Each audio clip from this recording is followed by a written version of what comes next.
गुरु बृहस्पति जो अभी तक वक्री अवस्था में थे और वृषभ राशि के वृषभ लग्न के लोगों के लिए उनकी लग्न में उनके पहले भाव में भी बैठे हुए थे। तो देखिए अभी तक गुरु वक्री थे, लेकिन अभी आने वाली 4 तारीख को 4 फरवरी को गुरु बृहस्पति मार्गी होने वाले हैं। और इनके मार्गी होने का प्रभाव काफी ज्यादा प्रभावित, मैं कहूंगी जाते जाते गुरु के जो प्रभाव, जो रिजल्ट उनको देने थे, वो रिजल्ट वो अब आपको देने वाले हैं। जय माता दी दोस्तों, आप सभी का स्वागत है हमारे YouTube चैनल अमृता एस्ट्रो में। और इस वीडियो में मैं बात कर रही हूं गुरु के इस परिवर्तन के प्रभाव के बारे में। वैसे तो अभी आने वाले समय में बहुत बड़े बड़े ग्रहों का परिवर्तन होना है। शनि राशि बदलेंगे, गुरु राशि बदलेंगे, राहु केतु का राशि परिवर्तन होगा। लेकिन इन गोचर के पहले इन जो ग्रह हैं, जो भी ये प्लैनेट्स हैं, ये अपने पूर्ण प्रभाव भी तो देंगे। जो इनकी एनर्जी है, जो इनकी ऊर्जा है, जिस घर में ये बैठे हैं, और अगर अभी तक आपको उसके रिजल्ट नहीं मिले हैं, तो ये वो टाइम पीरियड आपके लिए हो सकता है जब गुरु मार्गी होने के बाद अपने उस रिजल्ट को देने वाले हैं, आपकी उन इच्छाओं को, उन ब्लेसिंग को फुलफिल करने वाले हैं। तो देखिए वृषभ लग्न की मैं बात कर रही हूं और वृषभ राशि के जातक भी इसको देख सकते हैं। तो यहां गुरु कहां थे? गुरु आपकी लग्न में विराजमान थे। शुक्र की ये राशि है, जहां एक तरफ शुक्र दैत्य गुरु कहे जाते हैं, वही बृहस्पति को देवताओं का गुरु कहा गया। तो एक शुभ ग्रह है, शुभ ग्रह के घर में गया, बेशक ये इनकी शत्रु राशि थी। देखिए गुरु का काम क्या है? ब्लेसिंग देना। जो हमें अपने जीवन में ब्लेसिंग्स मिलती हैं, जो हम कहते हैं ना कि कृपा से, देव कृपा से हमें प्राप्त हुआ, वो जो देव कृपा है, वो जो ब्लेसिंग्स है, वो गुरु है। और जब ये आए हैं तो यानी जहां ये बैठे हैं वहां तो कृपा करेंगे, जहां दृष्टि दे रहे हैं वहां तो कृपा करेंगे। वृषभ लग्न के राशि के लोगों के लिए 8th और इनकम यानी कि 8वां घर और 11वें घर के ये स्वामी हैं। 8वां भाव पता है हमें क्या है?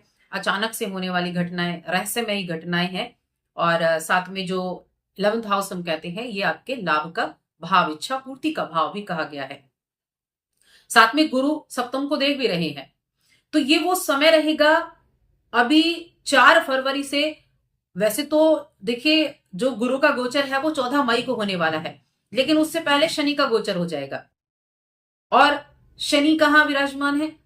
शनि का गोचर होगा, शनि आएंगे मीन राशि में। मीन राशि में शनि का आना और तीसरी दृष्टि से आपके लग्न को देखना, तब ये क्या करेगा? उन प्रभावों को रोक देगा, क्योंकि जो तीसरी दृष्टि होती है शनि की, वो चीजों को सीमित कर देती है, वो उन पर रेस्ट्रिक्शन लगा देती है। तो इसीलिए 4 फरवरी से 29 मार्च तक की मैं बात करूंगी। इस समय अवधि में गुरु ने अभी तक अगर अपने आप से किए गए इस लग्न में आकर जो उनको रिजल्ट देने थे वो रिजल्ट नहीं दिए हैं, तो ये वो टाइम पीरियड होगा जब उनसे आप वो रिजल्ट प्राप्त कर सकते हैं। उनके एनर्जी को आप मैच करके उनसे रिजल्ट दे सकते हैं। तो किस किस तरह के रिजल्ट आपको देखने को मिलेंगे? तो देखिए यहां में सबसे पहले मैं कहूंगी कि 8th हाउस आपके लग्न से इन्वॉल्व है और 11th हाउस भी आपके लग्न से इन्वॉल्व है। तो अचानक से चीजें बदलती हैं, सडनली चेंजेस होते हैं। इस समय अवधि में अगर मैं कहूं तो आप बड़ा अच्छा डेवलपमेंट के फील्ड से हैं, तो वहां आप अच्छा कर पाएंगे। और जिन चीजों के लिए भी आप प्रयास कर रहे हैं, संतान प्राप्ति के लिए सही, क्योंकि लगन में बैठे हैं तो पंचम पर तो दृष्टि है। तो जिन चीजों के लिए आप इस टाइम पीरियड में प्रयास करते आ रहे थे, जब से गुरु आपके लगन में बैठे हैं, संतान प्राप्ति का, विवाह के लिए, ट्रांसफर के लिए, बिजनेस को अच्छा चलाने के लिए, यानी आपका प्रयोजन कोई भी हो सकता है। जिन चीजों के लिए प्रयास कर रहे थे, तो मैं कहूंगी 29 मार्च तक वो चीजें आपकी फुलफिल होंगी, वो इच्छाएं आपकी पूरी होंगी। क्योंकि उन जो प्रयास में चल रहा था, जहां गुरु की दृष्टि है, जिन घरों के गुरु मालिक हैं और जहां पर वो बैठे हैं, तो उन इच्छाओं को तो पूरा करने का वक्त भी है ही, अगर अभी तक नहीं हुआ है तो। क्योंकि जब गुरु का गोचर होगा तो गुरु यहां से तब जाएंगे जब यहां बैठकर ये अपनी पूर्ण रिजल्ट आपको दे देंगे। और गुरु तो मैंने कहा ब्लेसिंग है, गुरु तो हर किसी के लिए ब्लेसिंग है, हर किसी के लिए देव कृपा है। उनकी ब्लेसिंग के बिना तो काम ही नहीं है। घर में कोई मांगलिक कार्यक्रम इस समय हो सकते हैं, कुछ बड़े बड़े कार्य आपके पूरे होने के योग बन सकते हैं। तो एक तो गुरु का लग्न में बैठना एक बहुत बड़ी चीज है। बेशक ये शत्रु राशि है। तो देखिए कोई भी धार्मिक कार्यक्रम हो रहा है, कोई भी मांगलिक कार्यक्रम आपके आसपास चल रहा है, कोई भागवत चल रही है, या फिर कुछ भी तरह के अनुष्ठान, धर्म अनुष्ठान हो रहे हैं, वहां आप अपना सहयोग दे सकते हैं।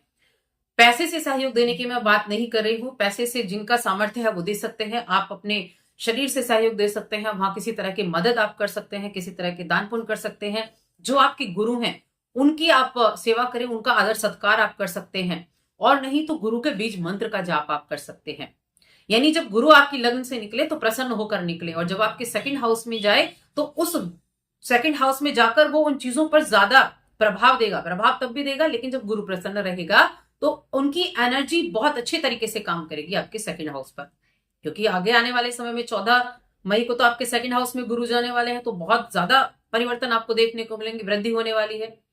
लेकिन उन लोगों के लिए ये बहुत सुनहरा वक्त है जो संतान पाना चाहते थे, क्योंकि पंचम भाव को देख रहे हैं गुरु। जो संतान प्राप्ति करना चाहते थे, जो हायर एजुकेशन की तरफ जाना चाहते थे, जिनका एजुकेशन से रिलेटेड कोई कार्य था, जो इच्छाएं थी, क्योंकि 11वां भाव इन्वॉल्व हो गया था, यानी इच्छाएं, जिन चीजों को लेकर भी इच्छाएं थी और वो अभी तक फुलफिल नहीं हुई थी, तो ये टाइम पीरियड आपके लिए फुलफिल करने वाला है।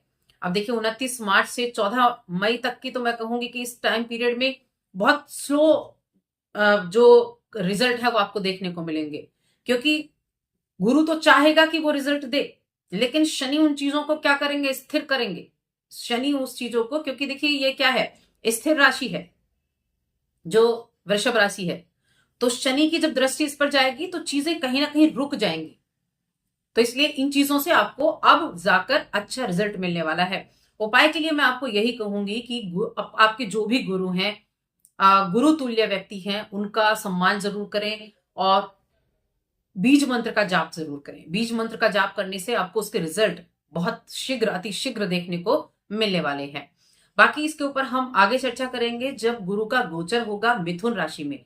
लेकिन अभी टाइम पीरियड है आपको उनसे रिजल्ट लेने का, उसकी एनर्जी से जो बैठा है उसकी एनर्जी से आपको मैच करने का। बिजनेस का भाव भी देखिए सप्तम भाव है, सप्तम भाव से जुड़े हुए जितने भी रिजल्ट हैं वो आपके फुलफिल होने वाले हैं। बिजनेस कर रहे हैं, ट्रांसफर चाह रहे थे, तो ये चीजें आपकी फुलफिल होने वाली हैं।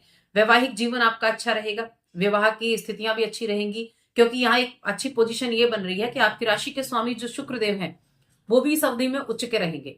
शुक्र मीन राशि में जाएंगे जहां उनकी उच्च की राशि होती है, जहां वो उच्च के बैठते हैं, तो रिलेशन को मजबूत करेंगे। तो जिनके भी रिलेशन में अभी प्रॉब्लम चल रही थी वक्री गुरु के होने के बाद में, उनके रिलेशन बहुत अच्छे होने वाले हैं। विवाह के योग बड़े अच्छे बनने वाले हैं, क्योंकि शुक्र भी उच्च के हो गए और सप्तम भाव को गुरु देख रहे हैं। तो शादी विवाह के योग तो इस टाइम पीरियड में बहुत अच्छे बनने वाले हैं। रिश्ते आएंगे आपके, यहां तक कि प्रेम विवाह के योग भी आपके लिए बनेंगे, क्योंकि पंचम पर दृष्टि, सप्तम पर दृष्टि और शुक्र उच्च के, यानी कि प्रेम विवाह के भी चांसेस इस समय अवधि में 29 मार्च तक आपके लिए बनने वाले हैं।